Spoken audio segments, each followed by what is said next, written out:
Dear God, this month my small group is talking about gratitude. And when I got home, I realized that Mom is an expert at this. She thanks the neighbors. She thanks the delivery man.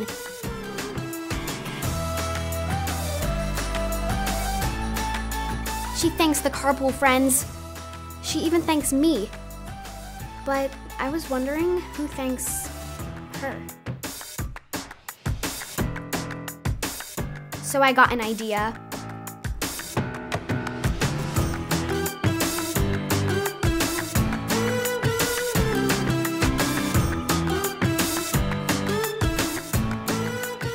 God, this gratitude thing is pretty huge.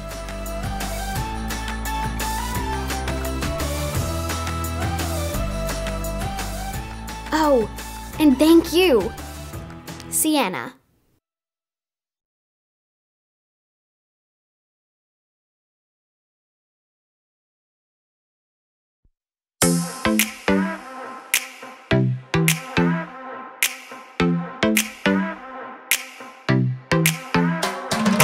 Every time I'm feeling down, you pick me up. Sing, oh, oh. And when my heart is feeling emptied out, you fill my cup. Sing it out now. Oh, oh. I just wanna say thank you for the way you love me. I wanna say thank you for the way you love me. I just wanna say thank you for the way you love me. I wanna say thank you, just wanna say thank you.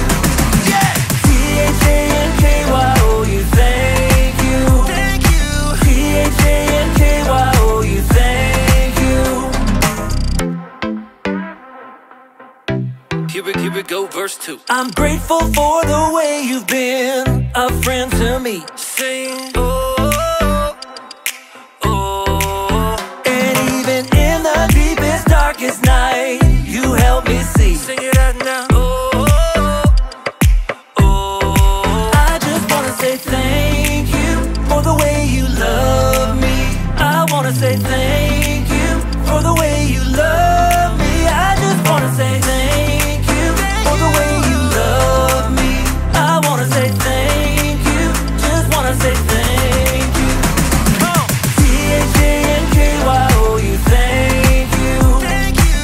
T-H-A-N-K-Y-O-U, thank you. T-H-A-N-K-Y-O-U, thank you. Thank you. T-H-A-N-K-Y-O-U, thank you. For the joy that you give to me, for the way that you made me free, for my friends and my family, I just wanna say, for loving me from the start, for every beat, beat, beat of my heart, for everything you are. I just wanna say thank you for the way you love me. I wanna say thank you for the way you love me. I just wanna say thank you for the way you love me. I wanna say thank you, just wanna say thank you. T-H-A-N-K-Y-O-U, thank you. Thank you. T-H-A-N-K-Y-O-U, thank you. T-H-A-N-K-Y-O-U, thank you. Thank you. T-H-A-N-K-Y-O-U, thank you. For the joy that you give to me, for the way that you made me free, for my friends and my family, I just wanna say, for loving me from the start, for every beat, beat, beat of my heart, for everything you are. I just wanna say, I just wanna say.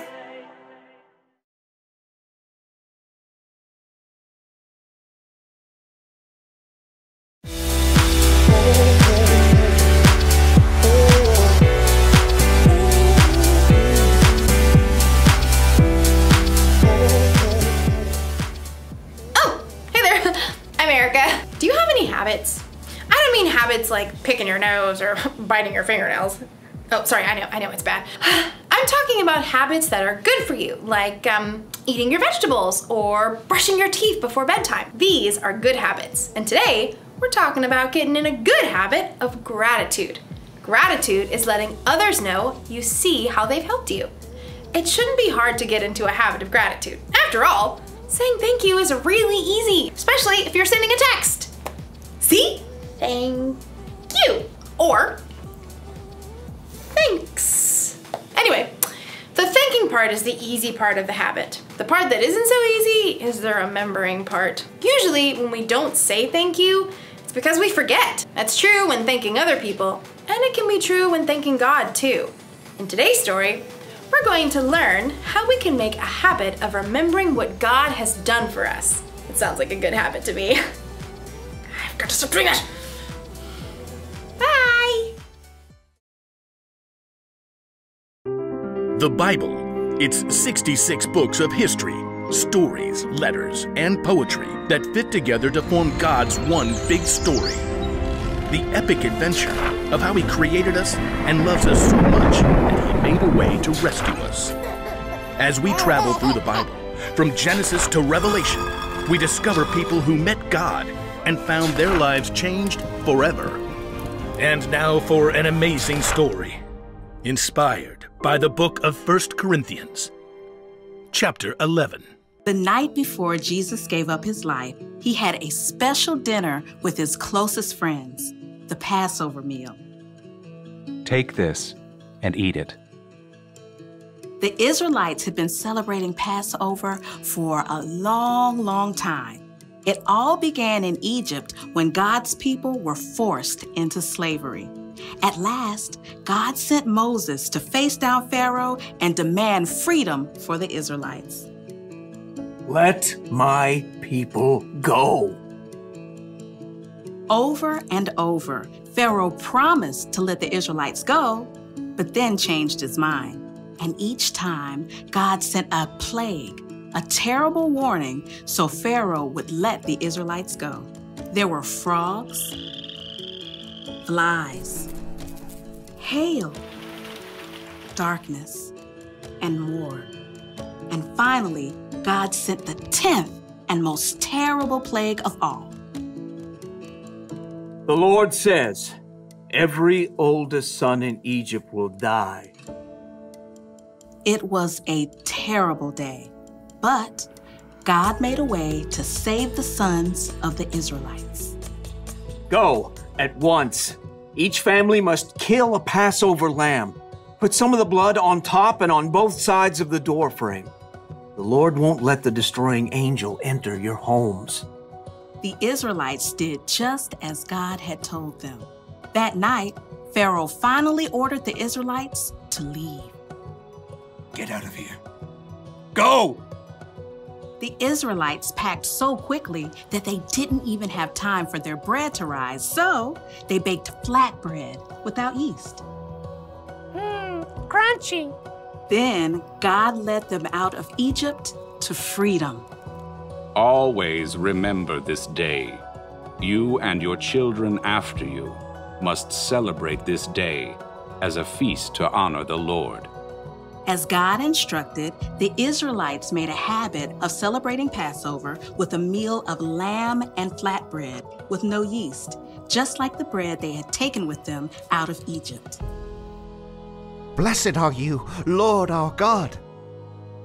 Jesus grew up celebrating the Passover every single year. But when he shared the meal with his friends the night before he died, Jesus did something different. He changed the Passover meal. The Apostle Paul wrote about it years later in his letter to the Corinthians. On the night the Lord Jesus was handed over to his enemies, he took bread, and when he had given thanks, he broke it. He said, "This is my body. It is given for you. Every time you eat it, do it in memory of me." The bread was a reminder of how the very next day, Jesus would give himself up and allow himself to be killed for us. Paul continues. In the same way, after supper, he took the cup. He said, "This cup is the new covenant in my blood. Every time you drink it, do it in memory of me."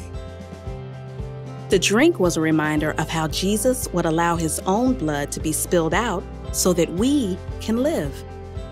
Because of Jesus, we don't have to try to prove to God that we're good enough.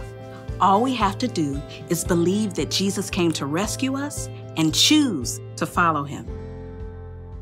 Jesus took an old habit of gratitude, the Passover, and made a brand new habit of gratitude, the Lord's Supper or communion.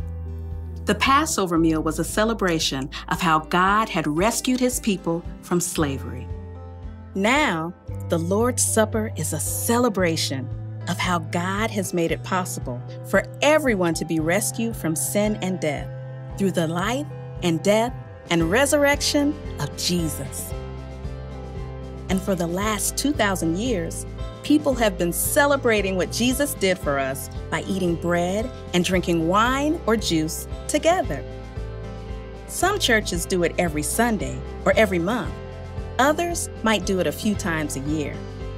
They use different kinds of bread or wafers or wine or juice. But in every case, the habit is the same.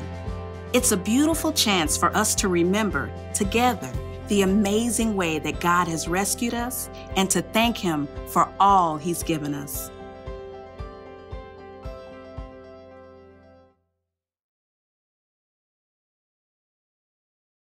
For thousands of years, people have been finding different ways, different habits, or traditions to help them remember what God has done. We remember that God sent Jesus to earth by celebrating Christmas.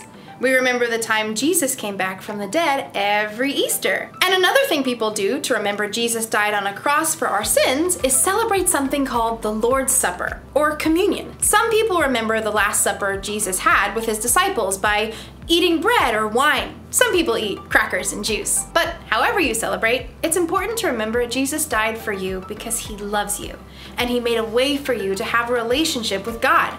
Here's the one thing to remember today. Get in the habit of being grateful.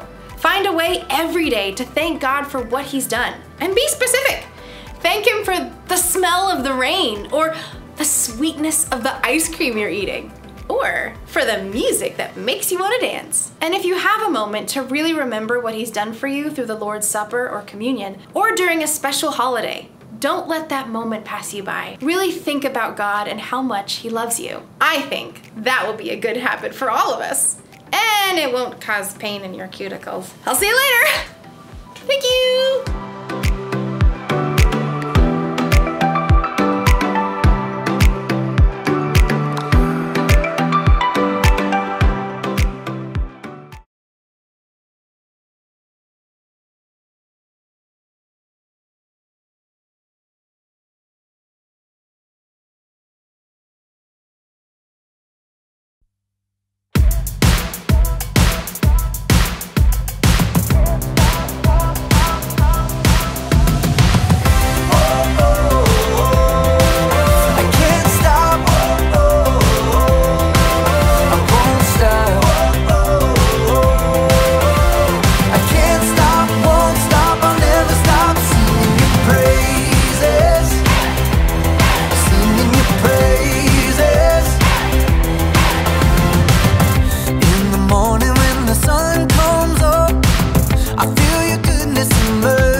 Oh, fantastic. That was Johnny Boy and the Beef Jerky Boys running away from a fight.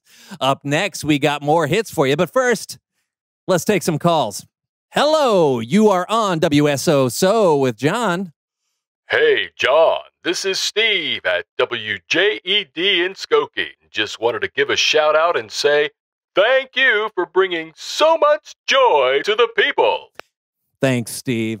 Right back at you. Hey, you're on the air with John.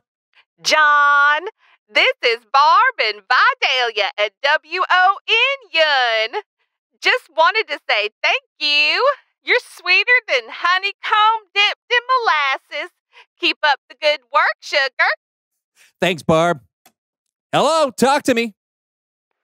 Hi, this is Brandon, your co-host on the So-and-So Show. I wanted to give you a shout-out and say, you're the best host ever. But seriously, Brandon, if anyone is the best host ever, it's you, buddy. Yeah. How about some music from Planet John's guitar hit, Chain Reaction of Love? You're not the only one who's good at impersonations.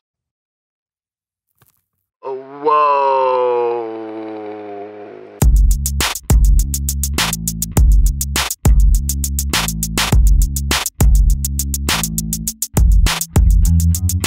Hello, everyone. I'm Brandon. I'm John. And welcome to the So-and-So Show. So, John. Hey, Jabberwocky is a nonsense poem written by Lewis Carroll, included in his novel Through the Looking Glass. Yeah. Okay, John. Yeah. I mean, are you going to do the show with me today? Oh, yeah. Yeah, I just have to get my daily reading in. Okay, right now? Yeah. I mean, it's important to make a habit of reading a little bit every day, kids. Yeah, I mean, yeah. Today I'm reading this classic, The Jay in Kekalapadaya. Do you have to read it in the middle of the show? I've missed a few days and I'm trying to catch up. Yeah, how many days? What day is it? 1, 2, 3 years.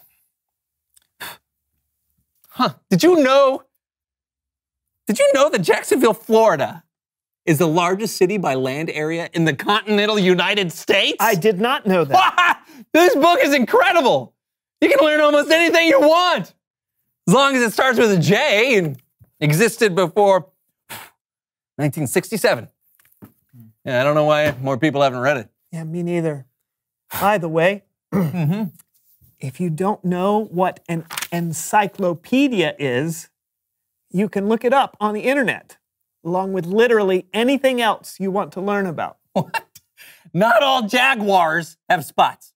That's crazy. John, please read that some other time. We're in the middle of something here. I know, but I found that I have a better chance of keeping a good habit when I habit stack. When you what now? When I habit stack. Yeah, I heard the words. It's when you take one habit and you stack it onto another. Like, I'm in the habit of doing the So-and-So Show with you every week. If I stack my reading habit on top of that, then I won't forget to read. Okay, can't you stack it onto another habit? I mean, what's another habit you have? Well, when I wake up in the morning, I have a habit of screaming before I do anything else.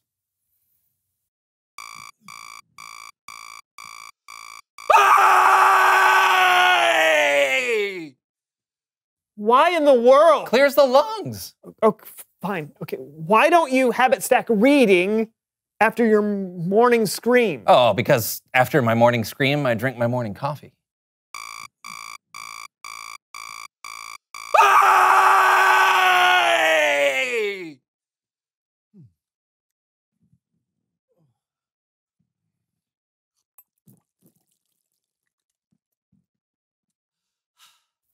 Okay, then habit stack reading after your coffee. Oh, but that would get in the way of my morning cry.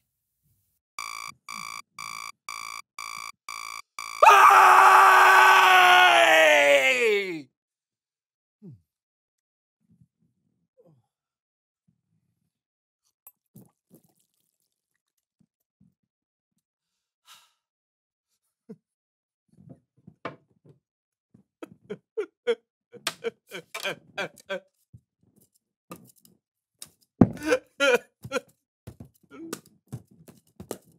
Is the paddle ball part of it? Habit stacking.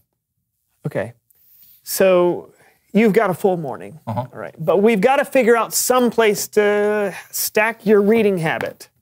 Okay, we can make a game of it. Oh, no. Oh, yeah! Habit Stacking Heroes. The game is easy.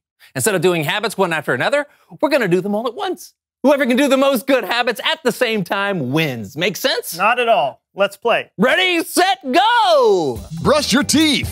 Okay. Easy. Look at that.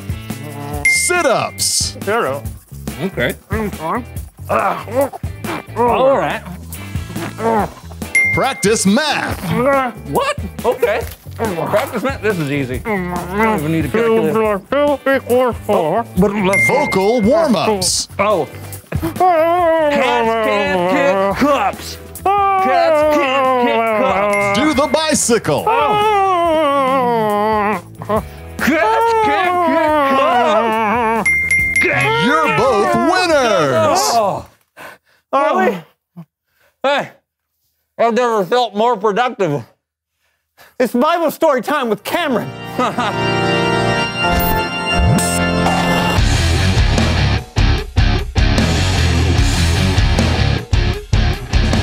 Hey, good people. Hey, Cameron. Thanks again for taking our friend Kellen's place this month. Anytime. What's going on with you guys today? Habit stacking. You want to try? Trust me, Cameron, it's a hard no. Okay, but habits can be good sometimes. In fact, today we're talking about a habit that began thousands of years ago that's still happening today. Awesome. Take it away, Cameron. You've probably heard of the Lord's Supper, or maybe you've heard it called communion, or even a really fancy word like Eucharist. Different people observe the Lord's Supper in different ways, sometimes every week or every month, or maybe a few times a year. Sometimes people use bread and wine, sometimes they use juice and crackers. But even though everyone does it a little bit differently, the reason they do it is the same. They do it to remember. When Jesus and his disciples were having their Last Supper together, they themselves were remembering something called the Passover. Hundreds of years before Jesus, God's people, the Israelites, were slaves in Egypt. And God chose a man named Moses to rescue his people from the Egyptian Pharaoh. Moses said, "Let my people go." But the Pharaoh refused, so God sent 10 plagues. Frogs, sick animals, flies. But the 10th plague was by far the worst. Moses warned Pharaoh that if he didn't let God's people go, every firstborn son in Egypt would die, including Pharaoh's own son. But Pharaoh refused. God gave the Israelites a way to protect themselves from what was coming. They were to sacrifice a lamb, then spread some of its blood on the doorframe of their houses. This would be a sign for God to pass over that home and not harm anyone inside. That night, those with the blood of the lamb on their doorframes were spared. But Pharaoh's firstborn son died, along with every other firstborn son in Egypt. So Pharaoh sent the Israelites away. After hundreds of years in slavery, they were finally free. That's what Jesus and his disciples were remembering during their last meal together. They were remembering the day when God rescued his people from slavery in Egypt. But Jesus was about to give the celebration a whole new meaning for you and me. When Jesus had given thanks, he broke the bread and he said, "This is my body. It is given for you. Every time you eat it, do it in memory of me." After supper, Jesus took the cup of wine and said, "This cup is the new covenant in my blood. Every time you drink it, do it in memory of me." Jesus knew that God had a plan for another incredible rescue. This time, he would rescue the whole world. And this time, Jesus himself would be the sacrifice. That's why we celebrate the Lord's Supper today. So we can show God how grateful we are to him for sending his son, and so that we can get in the habit of remembering how Jesus gave his life to save you and me. The end. Wow. Right? Yeah, it's so cool to think that when we take communion or the Lord's Supper, we're literally doing something that Christians have been doing since the beginning of the church. And that's over 100 years. Try 2,000 years. I say again, wow. Yeah. It's important for us to have things we do regularly that can remind us to be grateful to God. Hey, you ought to have it stack that, John. Yeah, I'll put that right after my morning cry. You see, Cameron? You don't have to explain. Okay. Thanks for the story, Cameron. You bet, guys. See you next time. Looks like we've got some remembering to do, John. I'm ready to try, but it's just hard for me. I can't even remember to send my Aunt Maisie a thank you card for my graduation present. Your graduation? Oh, yeah, I've been meaning to do it for 25 years. Reveal the question! What helps you remember to be grateful? Well, doing the Lord's Supper helps me remember to be grateful for what Jesus did for us. Yeah, and being outside can help me remember to be thankful for all the beautiful things God made. Yeah, what about you? What helps you remember to be grateful? Not just to God, but to people too. Yeah, talk about it together. And we'll see you next time on the So and So Show. And I'll be moving on to the K in the Encyclopedia.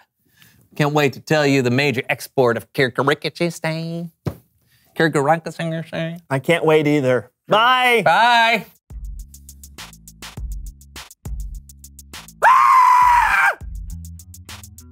Hey!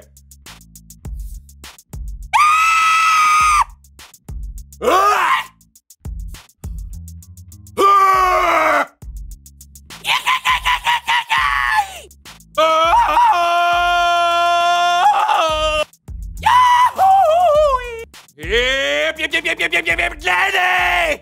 Farley, Farley, Farley,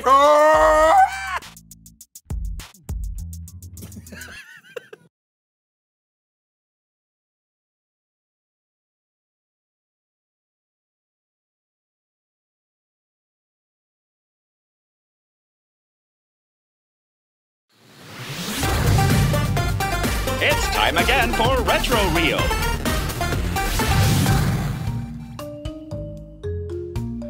I just can't wait for the big feast tomorrow. All those bright, shining faces coming here. And just to think some of them may not have ever been thanked properly. There'll be roast beef and ham and turkey and chicken. And all thanks to you, Shifty. Who's coming to our house tomorrow? I thought we was having a quiet evening for a change. Just me, you, and your mama. Wait, did I say quiet? Don't pretend you don't know what she's talking about, Shifty. 50 teachers from the nearby schools are all coming over here tomorrow for a thank you feast. I thought we usually just got them a card and a smelly candle. What does this have to do with me? Because when I said I wanted to do something for them, you said you would take care of it. You promised to get all the food, like a food angel. You didn't forget, did you? Me? Never. Let me make sure I got this right, Shifty.